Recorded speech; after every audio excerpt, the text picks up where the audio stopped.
पुरुषाय विद्महे महादेवाय धीमहि तन्नो रुद्रा प्रचोदयात्. அனைத்து நண்பர்களுக்கும் பிறைசூடன் சார்பாக அன்பான வணக்கங்கள்.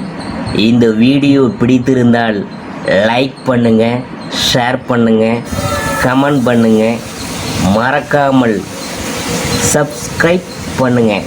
வாங்க வீடியோ பார்ப்போம்.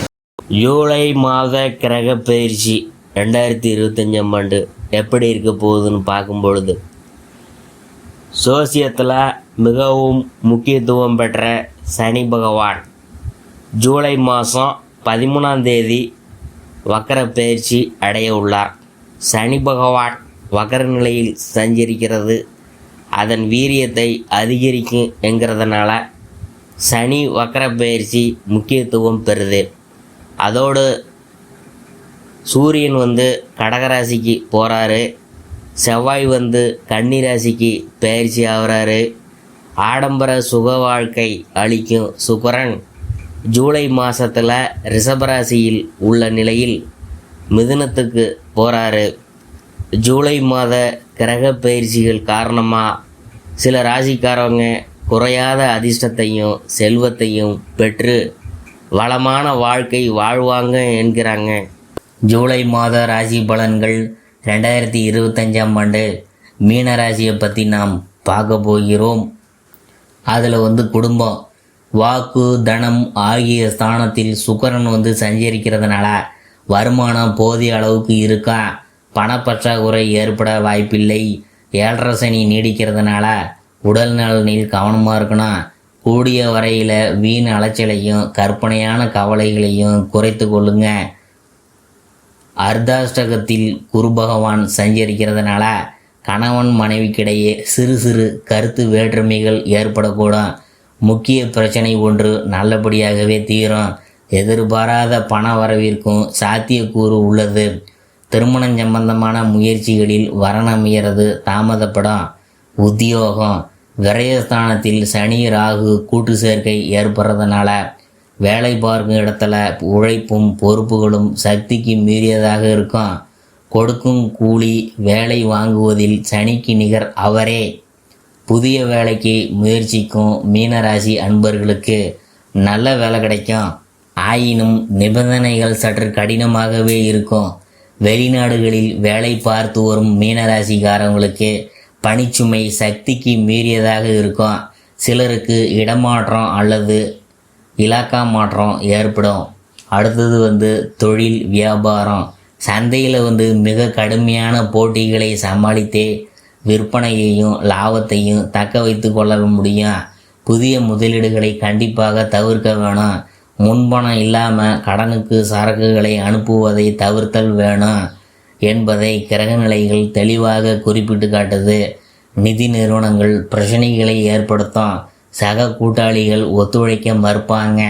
ஏற்றுமதி துறையினருக்கு வெளிநாட்டு நிறுவனங்களிடமிருந்து வரவேண்டிய பாக்கிகள் மேலும் தாமதப்படுறதுனால நிதி பிரச்சனைகள் அதிகரிக்கும். அடுத்தது கலைத்துறையினர். நிச்சயமாக கிடைக்கும் என்று எதிர்பார்த்திருந்த வாய்ப்புகள் கை நழுவி போகும். வருமானம் குறையும். மருத்துவ செலவுகளும் அதிகரிக்கும். குடும்பத்தில் ஒற்றுமை பாதிக்கப்படக்கூடும். பணப்பற்றாக்குறை சற்று கடுமையாகவே இருக்கும். 7.5 சனியின் பிடியில் உள்ள போது ராகுவும் சேர்ந்திருக்கிறது பணப்பற்றாக்குறையை மேலும் அதிகரிக்க செய்யும். பரிகாரம் அவசியம் செய்ய வேணும். அரசியல் துறையினர் பேச்சிலும் உயர்மட்ட தலைவர்களுடன் உள்ள தொடர்புகளிலும் ஊடகங்களிலும் பேட்டிகளிலும் அதி ஜாக்கிரதையாக இருக்க வேண்டிய மாதம்தான். கட்சியில் மறைமுக எதிர்ப்புகள் உருவாகி கொண்டிருக்கிறதை கிரகநிலைகள் உணர்த்துகுது. மனதை வெறுப்பும் விரக்தியும் பாதிக்கும்.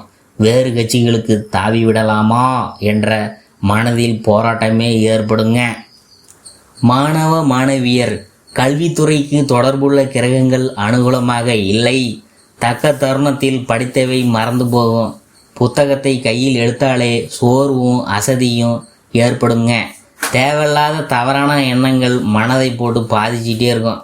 தவறான பழக்க வழக்கங்கள் உள்ள சக மாணவருடன் சேர்க்கை ஏற்படும், தவிர்க்கிறது அவசியம். விவசாயத்துறையினர் வயலில் பணிகள் கடினமாக இருக்கும், தண்ணீர் பற்றாக்குறை இருக்காது. இருப்பினும் உழைப்புக்கேற்ற விளைச்சல் கிடைக்கிறது கஷ்டம்தான். கால்நடைகளில் பராமரிக்கிறதுல பணம் விரயமாகும். விதைகள், உரம் மற்றும் அதற்குண்டான இடுபொருள்களின் விலை மற்றும் தட்டுப்பாடும் உண்டாகி மனதளவில் பாதிப்பு உண்டாகும். அதுவே நோய்கள் அண்டுவதற்கு காரணமாகத்தான் மாறி போய்விடும். பழைய கடன்கள் கவலையை அளிக்கும். அடுத்தது பெண்மணிகள், உங்கள் ஆரோக்கியத்தில் கவனமாக இருக்க வேண்டிய மாதம்தான் இந்த ஜூலை மாதம். அதிக உழைப்பு, குடும்ப கவலைகள், குழந்தைகளின் கல்வி பற்றிய சிந்தனைகள் ஆகியவை உடல் நலனை மட்டுமன்றி மனநலனையும் பாதிக்கப்படக்கூடும் என கிரகநிலைகள் குறிப்பிடுதுங்க. தேவையற்ற கவலைகளையும் கடின உடல் உழைப்பையும் குறைத்து கொள்வது அவசியம். இல்லாட்டி மருத்துவ செலவுகளை தவிர்க்க முடியாது. நெருங்கிய உறவினர்களின் குடும்ப பிரச்சனைகள் உங்கள் மனசை போட்டு பாதிச்சிட்டே இருக்கும். கூடிய வரையில் உங்களை அவற்றிலிருந்து ஈடுபடுத்தி கொள்ளாமல் இருக்கிறது தான் நல்லது. அறிவுரை: உடல் ஆரோக்கியத்தில் கவனமாக இருக்கணும். சிறு உபாதையானாலும் அலட்சியமாக இருக்காமல் உடனடியாக மருத்துவரை அணுகி தகுந்த சிகிச்சை பெறுவது அவசியம் என கிரகநிலைகள் வலியுறுத்துதுங்க. எது வந்தாலும் சரி, இதுவும் கடந்து போகும் என்கின்ற அந்த வைராக்கியத்தை வளர்த்து கொள்ளுங்க. அனைத்து துன்பங்களும் தற்காலிகமானதே என்பதை புரிந்து கொண்டால் போதும், வாழ்க்கை இனிமையாக மாறிவிடும். வீண் கவலைகளையும் தவிர்ப்பது அவசியம்.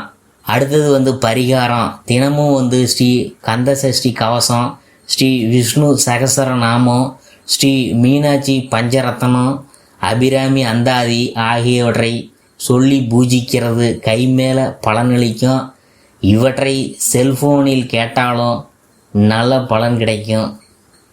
தேவை ஒன்று மட்டும்தான், அது நம்பிக்கையுடன் கூடிய பக்தி மட்டுமே.